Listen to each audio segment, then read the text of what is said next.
اب قریب ہی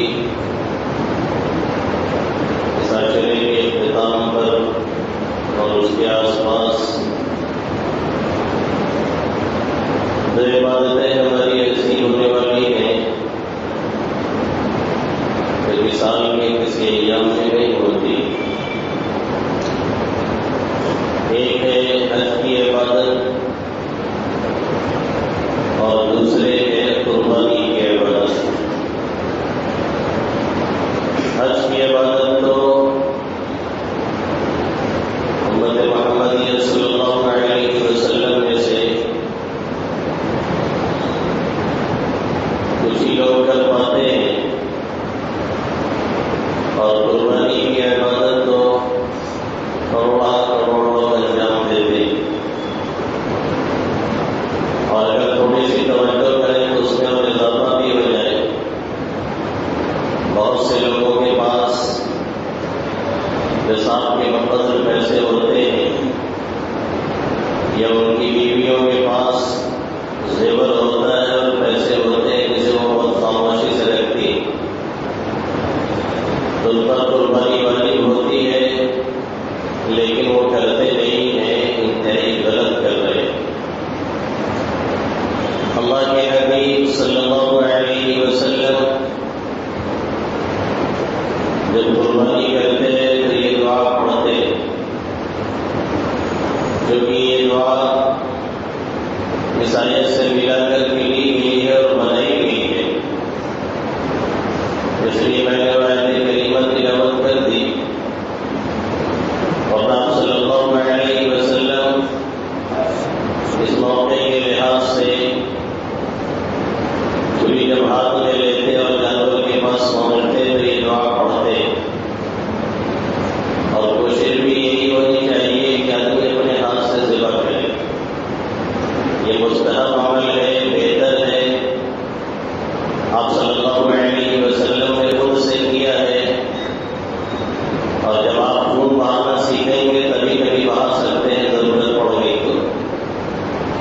اور اگر نہیں سیکھے ہوئے ہیں تو پھر معمولی سب کو دیکھ کر کے بھی آپ لیٹرین میں جا کے بیٹھیں گے. یہ ہنسی کی بات نہیں، تجربے کی بات ہے.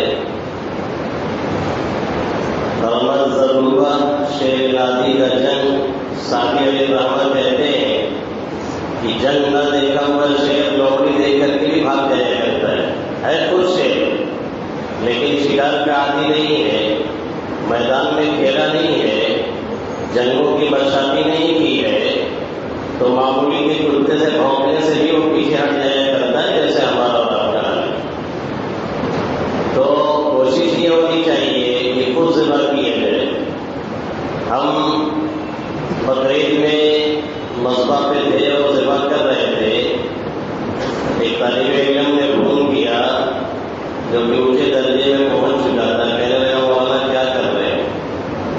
میں نے کہا وہی کرنا کیا ہے آج، بس بسم اللہ اللہ اکبر اور دوسرا کام کیا ہے؟ اس سے بڑھ کر کے تو کوئی عبادت ہے نہیں اس دن میں نے کہا تم کیا کر رہے ہو؟ کہنے لگا کہ مولانا کے انتظار کر رہے ہیں. میں نے کہا کیا ذبح کرنا ہے کیا بکری؟ میں نے کہا قریب ہوتے تو اتنا تھاپڑ مارتا کہ دماغ صحیح ہو جاتا. ایک بکری ذبح کرنے کے لیے آپ مولانا صاحب میں انتظار کر رہے ہیں. آپ خود نہیں ذبح کر سکتے ہیں، 20 سال آپ کی عمر ہو چکی ہے. ایک بکری اور مرغی نہیں ذبح کر پا رہے ہو، پھر فیس بک پہ ڈائلاگ مارتے ہو پورے ملک کے پتہ کرنے کی. یہ کہاں سے ہم لوگ سوچ رہے ہیں اور کہاں کر سکتے ہیں؟ اٹ از امپاسبل، ناممکن ہے، ناممکن ہے. اللہ کے حبیب صلی اللہ علیہ وسلم نے تو سیدہ فاطمہ رضی اللہ تعالی عنہ کو حکم دیا کہ اٹھ کے جائیے اپنے قربانی کے پاس، وہاں جا کر کے آپ حاضر رہیے اور ہو سکے تو خود سے ذبح کیجیے. اور یہی نہیں، میری حیرت کی انتہا نہ رہی جب یہاں ڈیوٹی نہیں کرتا تھا پھر پڑھ رہا تھا. یہاں ایک گاؤں میں اپنے ساتھی سے ملنے کے لیے بقرعید کے روز چلا گیا تو میں ظہر پڑھ کر کے نماز پڑھنے ہم لوگ گئے. ظہر پڑھ کر کے بھائی لوگ جلدی چلے ہیں، میں تھوڑا اطمینان سے آ رہا تھا. ایک چچا ادھیڑ ٹائپ کے مجھ سے کہنے لگے کہ مولانا نیت پہنچا گئی. میں نے کہا چلیے ٹھیک ہے. گیا تو دیکھا کہ بھائی وہ کمرہ جو ہے 5x5 کا ٹھیک سے چھوٹا سا کمرہ ہے، اسی میں وہی ایک اماں صاحب بدی ہوئی تھی. پہلے کی بات ہے تب اتنا مسئلہ بھی نہیں تھا. تو ہم نے کہا کون اس کو پٹکے گا, کون پکڑے گا نیت تو ہم پہنچا دیں گے. انہوں نے کہا آپ ٹینشن مت لیجیے. اور بوڑھے میاں اپنی بڑھیا کو لے کے آئے, چچا اپنی چچی کو لے کر کے آئے. دونوں کی عمر 50-55 سے کم نہیں تھی. بوڑھے میاں نے اس کی سینگ پکڑی اور دم مارا دھم سے, اور وہ چچی جو تھی انہوں نے پوچھایا اور ہم سے کہا مصطفیٰ کر دیجیے فوراً. ہم نے لگا دیا.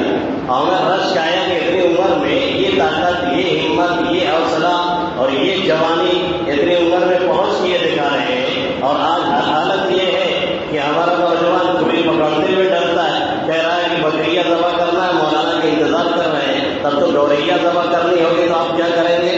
مفتی صاحب کا انتظار کریں گے. یہ غلط طریقہ ہے. ہمت پیدا کیجیے, کوشش کیجیے, صلاحیتوں کو بروئے کام لائیے, گھبرائیے نہیں. عجیب حال ہو چکا ہے ہمارا اور آپ کا.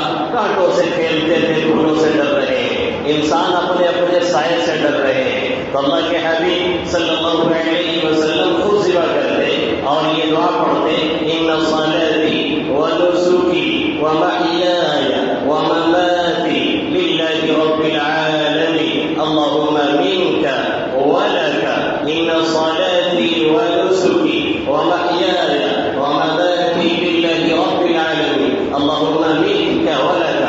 مدنی صلی اللہ علیہ وسلم نے جو دعا پڑھی ہے یہ بظاہر بڑی مختصر سی دعا ہے. کوئی یاد کرنا چاہے تو بہت آسانی سے یاد بھی ہو سکتی ہے اور یاد کر لینا بھی چاہیے. بہت ہی مختصر دعا, لیکن اس میں آپ صلی اللہ علیہ وسلم نے جو پیغام دیا ہے اور اس میں جو پیغام پوشیدہ ہے وہ انتہائی عظیم درس اور سبق آقا کریم صلی اللہ علیہ وسلم نے دیا. آپ صلی اللہ علیہ وسلم فرماتے ہیں, بے شک میری نماز, ان صلاتی ونسکی, میری عبادت, میرا حج, میری اور تمام کے تمام عبادتیں, ومحیای, میرا جینا, ومماتی, میرا مرنا, للہ رب العالمین, سب اللہ رب العالمین کے واسطے ہونا چاہیے. اس دعا کے ذریعے سے آقا مدنی صلی اللہ علیہ وسلم ہمیں اور آپ کو یہ پیغام دے رہے ہیں, ہمیں اور آپ کو یہ سمجھا رہے ہیں, ہمیں اور آپ کو یہ بتلا رہے ہیں کہ مومن کا جو کام بھی ہونا چاہیے وہ اللہ واسطے ہونا چاہیے. وہ تلاوت کر رہا ہے, وہ ذکر کر رہا ہے, وہ نماز پڑھ رہا ہے, وہ حج کر رہا ہے, وہ قربانی کر رہا ہے, وہ اور کوئی عبادت میں مشغول ہے, کوئی ایسا کام کر رہا ہے جو بظاہر دیکھنے کے اعتبار سے دنیاوی کام ہے, لیکن صحیح ڈھنگ سے, صحیح طریقے سے, صحیح نیت سے اسے وہ اللہ واسطے بنا سکتا ہے اور بنا لینا چاہیے. ایک مومن اور کافر میں یہی بنیادی فرق ہے اور فرق ہونا چاہیے کہ مومن جو کام کرتا ہے وہ اللہ واسطے کرتا ہے, اللہ کا حکم سمجھ کر کے کرتا ہے, اور کافر جو کام کرتا ہے وہ صرف اپنے پیٹ کی پوجا کے لیے کرتا ہے. اس سے آگے اس کا کوئی مقصد نہیں, اس سے آگے اس کا کوئی مطلب نہیں, اس سے آگے اس کا کوئی محبت نہیں ہے. اور مومن کا خیال یہ ہوتا ہے کہ اللہ رب العالمین کا حکم ہے جسے ہمیں اور آپ کو انجام دینا ہے. ان صلاتی ونسکی ومحیای ومماتی للہ رب العالمین. اور اگر یہی کرما میٹر ذہن میں نہیں ہے اور یہی خیال نہیں بیٹھا ہوا ہے کہ ہم اللہ واسطے اسے انجام دے رہے ہیں, پھر دنیا کے لیے کر رہا ہے, دکھانے اور سنانے کے لیے کر رہا ہے, تو پھر اس کی کوئی اہمیت نہیں ہے اور کوئی حیثیت نہیں ہے اور کوئی مقام عند اللہ اس کا نہیں ہے. اس لیے آپ صلی اللہ علیہ وسلم نے یہ دعا پڑھی اور ہمیں اور آپ کو یہ پیغام دیا اور یہ سمجھانے کی کوشش کی کہ کہیے اور کہیے نہیں, دل میں اتاریے. ہماری نماز, ہمارا روزہ, ہماری تلاوت, ہمارا حج, نسک کے اندر تمام عبادتیں آ جاتی ہیں, کیونکہ نسک کے معنی قربانی کے بھی آتے ہیں, نسک کے معنی حج کے افعال اور ارکان کے بھی آتے ہیں. وَأَرِنَا مَنَاسِكَنَا وَتُبْ عَلَيْنَا إِنَّكَ أَنْتَ التَّوَّابُ الرَّحِيمُ. ابراہیم علیہ السلام نے دعا کی, یہاں نسک یہ حج کے افعال اور ارکان کے تعلق سے بات کی جا رہی ہے, تو یہ نسک کا لفظ قربانی کے لیے بھی استعمال ہوتا ہے, حج کے افعال کے لیے بھی استعمال ہوتا ہے, عام عبادتوں کے لیے بھی استعمال ہوتا ہے. آقا کریم صلی اللہ علیہ وسلم فرما رہے ہیں, میری نماز, میری قربانی، میرا حج، میری تمام عبادتیں یہ اللہ کے لیے ہے۔ یہ بات تو ہمیں بھی سمجھ میں آتی ہے کہ کوئی عبادت ہو وہ اللہ کے لیے ہو، تلاوت ہو وہ اللہ کے لیے ہو، حج ہو وہ اللہ کے لیے ہو، نماز ہو وہ اللہ کے لیے ہو۔ آپ صلی اللہ علیہ وسلم نے آگے دو لفظوں کا اضافہ فرمایا اور فرمایا کہ مَحْيَايَ وَمَمَاتِي لِلَّهِ رَبِّ الْعَالَمِينَ، میرا جینا بھی اللہ کے لیے ہونا چاہیے، میرا مرنا بھی اللہ کے لیے ہونا چاہیے۔ یہ کیا مطلب ہے اور کیا کہا جا رہا ہے؟ حقیقت یہ ہے کہ ان دو لفظوں کے ذریعے سے آپ صلی اللہ علیہ وسلم ہمیں اور آپ کو ایک عظیم پیغام دے رہے ہیں، ہمیں اور آپ کو ایک عظیم سبق دے رہے ہیں، ہمیں اور آپ کو کچھ سمجھانا چاہ رہے ہیں کہ ان صلاتی و نسکی، تمام عبادتیں تو اللہ کے لیے ہیں، لیکن ہمارا اور آپ کا جینا بھی یہ اللہ کے لیے ہونا چاہیے۔ یعنی جینے کے لیے ہمیں جو کچھ کرنا پڑتا ہے، زندہ رہنے کے لیے ہمیں جو کچھ کرنا پڑتا ہے، زندہ رہنے کے لیے ہمیں جو وسائل اور جو اسباب اختیار کرنے پڑتے ہیں، وہ سب کے سب اللہ کے حکم کی ماتحتی میں ہونے چاہیے اور اسی اعتبار سے ہونا چاہیے۔ دیکھیے جب صبح ہوتی ہے تو عموماً ایک مسلمان بھی وہی کام کرتا ہے اور ایک غیر مسلم بھی وہی کام کرتا ہے۔ ایک مسلمان اگر ملازم ہے تو وہ بھی اپنی ملازمت کے لیے نکلتا ہے، ایک غیر مسلم اگر ملازم ہے تو وہ بھی اپنی ملازمت کے لیے نکلتا ہے، ایک مسلمان اگر تاجر ہے تو بھی اپنی تجارت کے لیے نکلتا ہے، ایک غیر مسلم اگر تاجر ہے تو بھی اپنی تجارت کے لیے نکلتا ہے، اگر ایک مسلمان کاشتکار ہے تو اپنی کھیتی باڑی دیکھنے کے لیے نکلتا ہے، ایک غیر مسلم اگر کاشتکار ہے تو بھی اپنی کھیتی باڑی کے لیے نکلتا ہے، ایک مسلمان اگر فیکٹری چلاتا ہے تو وہ بھی اپنی فیکٹری کے جانچنے کے لیے نکلتا ہے، ایک غیر مسلم اگر یہی کام کرتا ہے تو بھی اسی مقصد کے لیے باہر نکلتا ہے۔ دیکھنے میں بظاہر دونوں ایک کام کر رہے ہیں، ایک طریقے کا کام کر رہے ہیں، لیکن مسلمان اور کافر کے اندر یہی بنیادی فرق ہے اور یہی فرق ہونا چاہیے جو اس میں آقا مدنی صلی اللہ علیہ وسلم سکھا رہے اور بتلا رہے ہیں کہ دنیا کے اندر اس کافر کا مقصد اتنا ہے کہ بس جو کچھ بھی آ جائے، کسی طریقے سے بھی آ جائے، سود کے ذریعے سے آ جائے، کسی کا گلا دبا کر کے آ جائے، انٹرسٹ کے ذریعے سے آ جائے، کسی اور طریقے سے آ جائے، بس آنا چاہیے اور پیٹ کی آگ بجھنی چاہیے۔ وہ آگ ایسے رہا ہے، جائز ہے کہ ناجائز ہے، صحیح ہے کہ غلط ہے، کسی کو ستا کر کے مل رہا ہے کہ کیسے مل رہا ہے، اس سے اس کو کوئی بحث نہیں ہوتی۔ اس کا مقصد صرف اتنا ہوتا ہے کہ ہمارے پیٹ کی آگ بجھ جانی چاہیے اور کھا پی کر کے مست رہا جائے، دوسرا کوئی مقصد نہیں۔ لیکن ایک مسلمان جو یہی کام کرتا ہے وہ ایک تو یہ سوچ کے کرتا ہے کہ اللہ نے ہمیں یہ حکم دیا ہے اس کام کے کرنے کا۔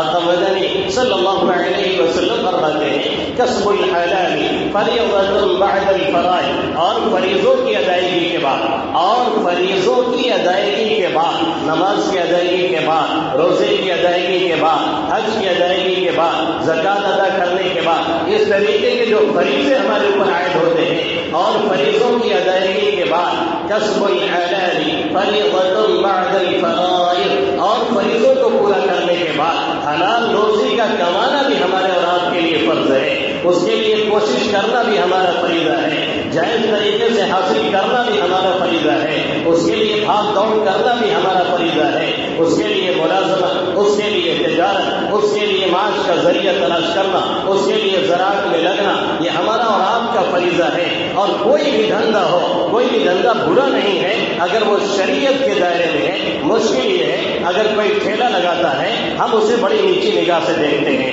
مشکل یہ ہے اگر بیچارہ کوئی سبزی بیچتا ہے ہم اسے بڑی گری ہوئی نگاہ سے دیکھتے ہیں، مشکل یہ ہے اگر بیچارہ کوئی اس طرح کی اور محنت کرتا ہے، ٹھیلا کھینچ کر کے پسینے بہا کر کے اپنا پیٹ پالتا ہے، ہم بڑی گری ہوئی نگاہ سے دیکھتے ہیں۔ حالانکہ حدیث میں ہے کہ سب سے زیادہ فضیلت اسے حاصل ہے جو اپنے محنت کی کمائی سے کھاتا ہے، جو کوشش کر کے کھاتا ہے، جو محنت کر کے کھاتا ہے، اسے سب سے زیادہ ثواب ملتا ہے۔ لیکن ہمارا اور آپ کا معاشرہ یہ بن گیا ہے، مانگنے والے کو ہم برا نہیں سمجھتے ہیں، جو ہاتھ پھیلائے ہوئے چلا آتا ہے ہم اس کو 2 روپیہ دے کے سمجھتے ہیں کہ جنت ہم نے الاٹ کر لیا ہے، یہ ہمارا مزاج ہے۔ اور جو بیچارہ ٹھیلا کھینچ کر کے شاگن سے ہمارا مال لے کر کے آیا ہے، وہ بھی کھڑی دوپہریہ میں جب ہم باہر نکلنا نہیں چاہ رہے ہیں، فل گرمی پڑ رہی ہے، لو کے تھپیڑے لگ رہے ہوتے ہیں، وہ ہمارا مال لے کے آتا ہے اور اس کے بعد ہم سے کہتا ہے کہ کرایہ 250 ہوا ہے، تو ہم 3 گالی دے کر کے کہتے ہیں کہ لوگ 200 لے رہے ہیں اور تم 250 مانگ رہے ہو، اور جتنا بنتا ہے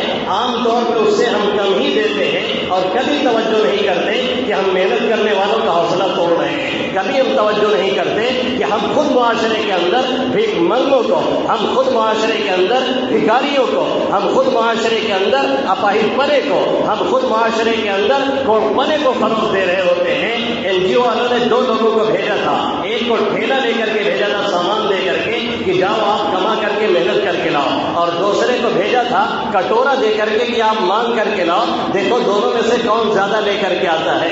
جو ٹھیلا لے کر کے گیا تھا بیچارہ شام کو لوٹا تو 250 روپیہ کما کر کے، اور جو مانگنے گیا تھا وہ شام کو لوٹ کر کے آیا تو 800 روپے لے کر کے۔ اب بتائیے محنت کون کرے گا؟ اب بتائیے کوشش کون کرے گا؟ اب بتائیے کون جان جوخم میں ڈالنا چاہے گا؟ لوگ بیٹھ کے کھانے کے عادی نہیں ہو جائیں گے تو پھر کیا ہوگا؟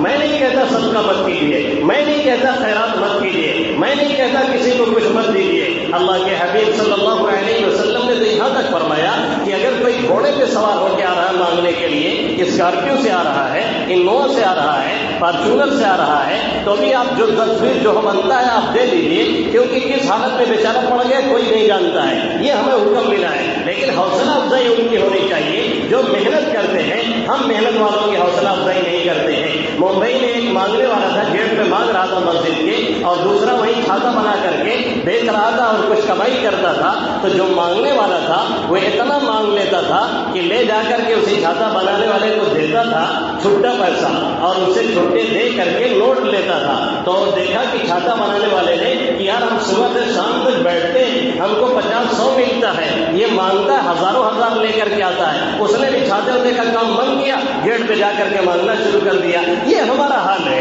یہ مسلم معاشرہ ہے۔ کوئی سکھ کو آپ نے مانگتے ہوئے دیکھا، کسی عیسائیوں کو مانگتے ہوئے دیکھا، کسی یہودی کو مانگتے ہوئے دیکھا۔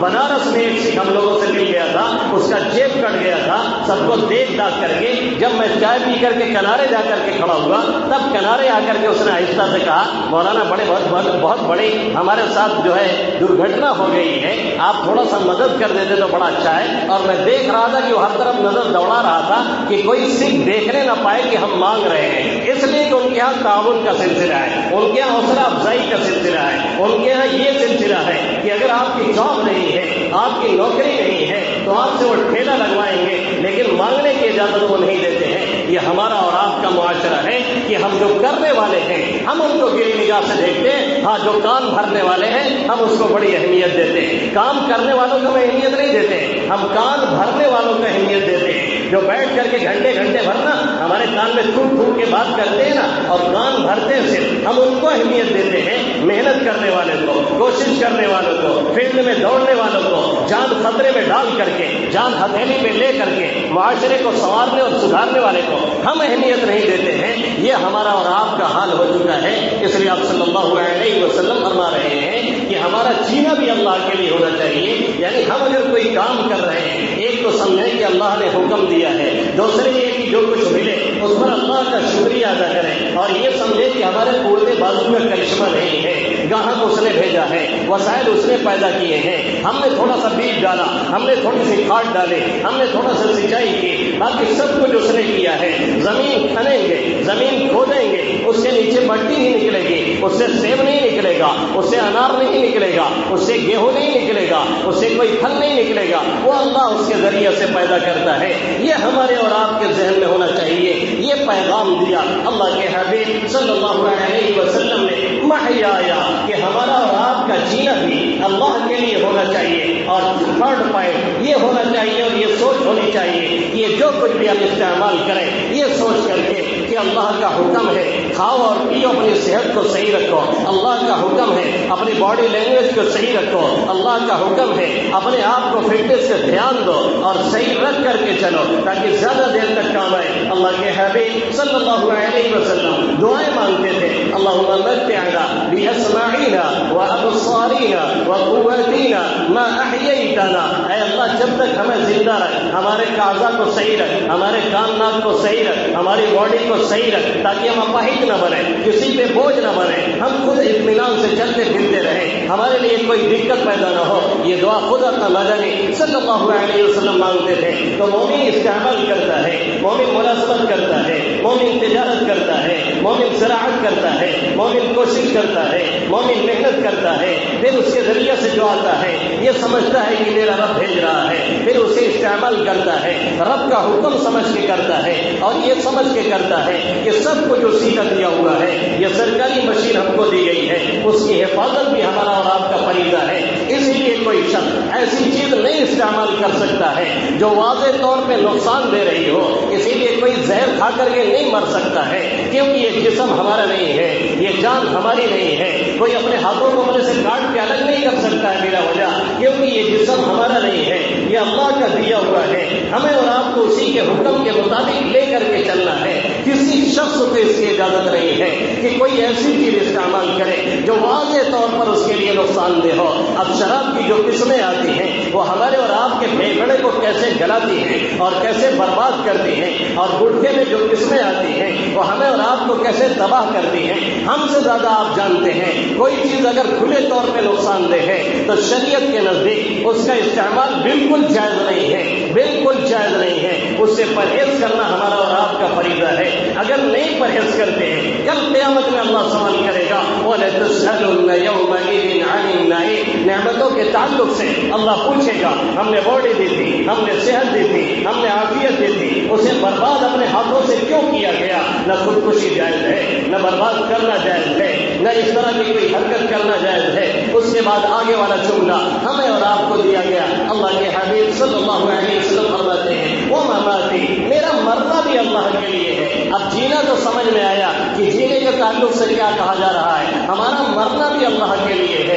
کیا مطلب ہے؟ یعنی یہ یقین رکھیں اور یہ ذہن میں رکھیں اور یہ بات دل و دماغ میں بیٹھا لیں. سارے کفر کی طاقتیں، سارے مشرکین کی طاقتیں، دنیا کی ساری سپر پاور طاقتیں اگر مل کر کے کسی ایک کی جان نکالنا چاہیں وقت سے پہلے اس کی جان نہیں نکال سکتے ہیں. جس کا جو وقت متعین ہے اسی وقت پہ اسے جانا ہے. اِنَّا چَلَ اللَّهِ اِذَا جَاءَ الْأَخْرَ لَوْ كُنْتُمْ تَعْلَمُونَ. جو اٹل فیصلہ ہے جب وہ آتا ہے ایک سیکنڈ کے لیے آگے اور پیچھے نہیں ہوتا ہے. جس کا جیسے لکھا ہوا ہے، جس کا جیسے بدا ہوا ہے، جس کو جیسے اللہ نے متعین کر رکھا ہے اسے وہیں جانا ہے، اسے وہیں موت ہونا ہے. ہمارا اور آپ کا کوئی حادثہ ہوتا ہے، ہم بولتے ہیں اتفاق سے ایسا ہو گیا ہے، ہم بولتے ہیں کانسیڈنس ہو گیا، اتفاق ہو گیا. وہ جا رہے تھے بریک فیل ہو گئی اور ٹرک کے چکے کے نیچے چلے گئے، بیچارے اسی میں شہید ہو گئے. ہمارے اور آپ کے اعتبار سے اتفاق ہے، ہمارے اور آپ کے اعتبار سے کانسیڈنس ہے، اللہ کے اعتبار سے سب انتظام ہے. کل عندہ بأجل مسمى، ہر چیز کا ایک ٹائم ٹیبل سیٹ ہے. وہیں پہ اسے جانا تھا، وہیں پہ اسے شہید ہونا تھا، اس لیے ترتیب دی گئی تھی. اس کو ذہن میں رکھیں اور یہ یقین کریں کہ جس کا جو بھی ٹائم ہے اسی وقت اسے جانا ہے. اس سے پہلے کوئی ایسی کاروائی ہم اپنے تعلق سے نہیں کر سکتے جس سے ہم جانے کے لیے کوشش کریں. ہم کوشش بھی کر لیں، اگر موت نہیں مقدر ہے تو موت آنی نہیں ہے، مرنا نہیں ہے. ایریل شیرون جنہوں نے سب سے زیادہ جس خبیث نے سب سے زیادہ ہماری ماں اور بہنوں کی عزت سے کھلواڑ کیا تھا، 8 سال 24 دن کوما میں رہا، زہر کا انجیکشن دیا جاتا تھا تاکہ وہ مر جائے لیکن مرتا نہیں تھا. 8 سال 24 دن جھیلنے کے بعد پھر وہ موت کے آغوش میں گیا، پھر وہ موت کے دوسرے دبوچا ہے. دیکھ لے عبرت کی آنکھوں سے کیا حالت شہرون کی ہے. ارض فلسطین پہ جو بہایا یہ طاقت اس خون کی ہے. ہمارا خون کبھی بھی رائے گا نہیں جاتا. اس کے ذریعے سے میرے نبی محترم محمد عربی صلی اللہ علیہ وسلم نے ہمیں اور آپ کو یہ پیغام دیا کہ جو عبادت ہو، جو تلاوت ہو، جو نماز ہو، جو ذکر ہو، جو حج ہو، جو قربانی ہو، جو اور کوئی عبادت ہو، سب کچھ اللہ واسطے ہو، تب ہمارا اور آپ کا ایمان کامل ہوگا. لیکن آج مشکل یہ ہے کہ ہم اور آپ اس چیز کو بالکل فراموش کر گئے ہیں. آج ہمارا سارا دار و مدار دکھاوے اور سنانے میں پہنچ چکا ہے. حج کرنے جاتے ہیں تو وہاں بھی ہر پوائنٹ پہ سیلفی لی جاتی ہے، ہر مقام پہ سیلفی لی جاتی ہے. حد تو تب ہو جاتی ہے جب پڑھے لکھے لوگ اپنی بیویوں کے ساتھ سیلفی لے کر کے فیس بک پہ وائرل کرتے ہیں، کھلے ہوئے چہرے کے ساتھ منٹ منٹ پہ سیلفی، سیکنڈ سیکنڈ پہ سیلفی. آخر کیا بتایا جا رہا ہے؟ آخر کیا دکھایا جا رہا ہے؟ کیا ہم کو گواہ بنا رہے ہیں تاکہ اللہ کے یہاں کہیے کہ ہم حج کرنے آئے تھے؟ کیا ریکارڈ رکھ رکھ رہے ہیں تاکہ قبر میں فرشتے کو دکھایا جائے کہ ہم حج کرنے گئے تھے. یہ کون سا تماشا ہے؟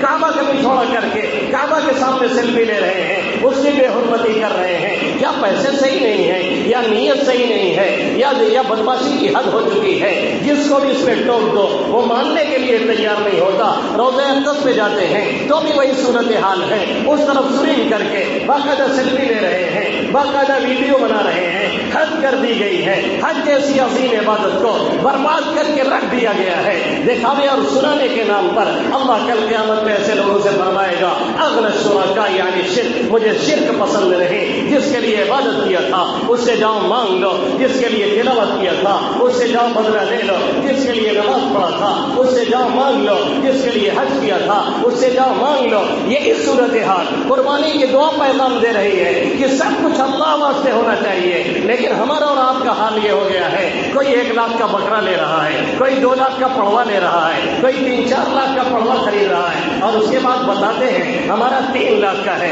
اس کے بعد فیس بک پہ ڈالتے ہیں ہمارا 4 لاکھ کا ہے. اس کے بعد فیس بک پہ ڈالتے ہیں ہمارا 1 لاکھ کا ہے. رکھیے اپنے پاس اپنا ریکارڈ, کل قیامت میں کچھ نہیں ملنے والا ہے. لن ينال الله لحومها ولا دماؤها ولكن يناله التقوى منكم. اللہ کو نہ گوشت پہنچتا ہے, اللہ کو نہ کھال پہنچتی ہے, اللہ کو گوشت نہیں ملتا ہے. دلوں کا تقوی اللہ دیکھتا ہے کس جذبے سے لے کر کے آیا ہے. ارے 25,000 20,000 تو سمجھ میں آتا ہے, اور اگر پڑوا وغیرہ ہے تو 40-50,000 بھی سمجھ میں آتا ہے. اس سے آگے 1 لاکھ کا بکرا آخر کیا سونا کھاتا ہے, اور اس کے گوشت سے کیا سونا نکلے گا یا چاندی وہ اگل رہا ہے. آخر کیوں اتنے مہنگے لیے جا رہے ہیں؟ یہ بھی تبذیر ہے, یہ بھی اسراف ہے جسے خرچ کرنا جائز نہیں ہے. اگر کوئی جائز سمجھتا ہے تو کسی بھی مفتی سے پوچھ کر کے آئے اور مجھے بتائے کہ یہ بھی جائز ہے. فضول خرچی کرنا کسی بھی وقت جائز نہیں ہے, چاہے وہ شادی بیاہ کا مسئلہ ہو, چاہے وہ عبادت کا مسئلہ ہو, چاہے وہ قربانی کا مسئلہ ہو. فضول خرچی کہیں بھی جائز نہیں ہوتی. یقیناً یہ فضول خرچی ہے جو دکھائی اور سنائی جا رہی ہے اور بتائی جا رہی ہے, جس کا اللہ کے یہاں کوئی مقام نہیں. اللہ کے حبیب صلی اللہ علیہ وسلم فرماتے ہیں, ابو سعید خدری کہتے ہیں نحن نتذاکر المسیح الدجال, ہم لوگ مسیح دجال کا تذکرہ کر رہے تھے. وہ کانا ہوگا, وہ ایسا ہوگا, وہ لوگوں کو گمراہ کرے گا, لوگ اس کے جال میں آ جائیں گے اور لوگ کافر ہو جائیں گے اور اس کی خدائی تسلیم کر لیں گے. اس طرح کی بات کر رہے تھے. آقا مدنی صلی اللہ علیہ وسلم باہر آئے, آپ نے پوچھا کیا چل رہا ہے؟ ہم نے بتایا. آقا نے فرمایا کہ مجھے اس سے زیادہ اندیشہ اور مجھے اس سے زیادہ ڈر تم لوگوں پر شرک خفی سے لگ رہا ہے, پوشیدہ شرک. پوچھا گیا پوشیدہ شرک کیا ہے؟ آپ صلی اللہ علیہ وسلم نے فرمایا کوئی شخص نماز پڑھ رہا ہو, پھر دیکھے کہ 2 لوگ دیکھ رہے ہیں تو 2 رکعت اور پڑھے تاکہ لوگ کہیں عابد صاحب ہیں, تاکہ لوگ کہیں زاہد صاحب ہیں, تاکہ لوگ کہیں صوفی جی ہیں, تاکہ لوگ کہیں بزرگ ہیں. ایسے ہی کوئی بکرا لے تو یہ دکھائے تاکہ لوگ کہیں بہت بڑا مالدار ہے, بہت اللہ کے راستے میں خرچ کر رہا ہے. اس کی کوئی حیثیت نہیں ہے. اس لیے ہم اور آپ اس سے باز آئیں. جب یہ دکھاوا سناوا چلے گا اور حج میں بھی جا کر کے یہی چل رہا ہے تو وہ لوگ کیا دعائیں مانگیں گے, کیا اپنے لیے مانگیں گے, کیا قوم کے لیے مانگیں گے, کیا ملت کے لیے مانگیں گے, کیا کشمیری بھائی اور بہنوں کے لیے مانگیں گے جو 6 دن سے کربوں میں تڑپ رہے ہیں, جن کا کوئی پرسان حال نہیں, جن کی طرف کوئی دیکھنے والا نہیں, مدد کے کوئی ہاتھ بڑھانے والا نہیں, جن سے آپس میں کوئی رابطہ نہیں. کون شہید کیا جا رہا ہے, کون مارا جا رہا ہے, کون لوٹا جا رہا ہے, کون تباہ کیا جا رہا ہے, کسی کو کچھ پتا نہیں. ہم اور آپ اپنی عیاشیوں میں بالکل مست ہیں. یاد رکھیے اگر یہ حال ان لوگوں کے لیے نہیں اٹھ رہے ہیں, کل کو یہ حالات ہمارے اوپر آئیں گے اور یقیناً آئیں گے. ہمیں بھی کوئی پوچھنے والا نہیں ہوگا. اے موج حوادثین کو بھی 2-4 تھپیڑے ہلکے سے کچھ لوگ ابھی تک ساحل پہ طوفان کا نظارہ کرتے ہیں. ساحل پہ کھڑے ہو کر کے طوفان کا نظارہ نہ کیا جائے بلکہ جو حقیقت ہے وہ کرنے کی کوشش کی جائے. اللہ سب سے پہلے مجھے اور اس کے بعد آپ سبھی حضرات کو اخلاص کی دولت سے مالا مال فرمائے. آمین یا رب العالمین. وما علینا الا البلاغ المبین.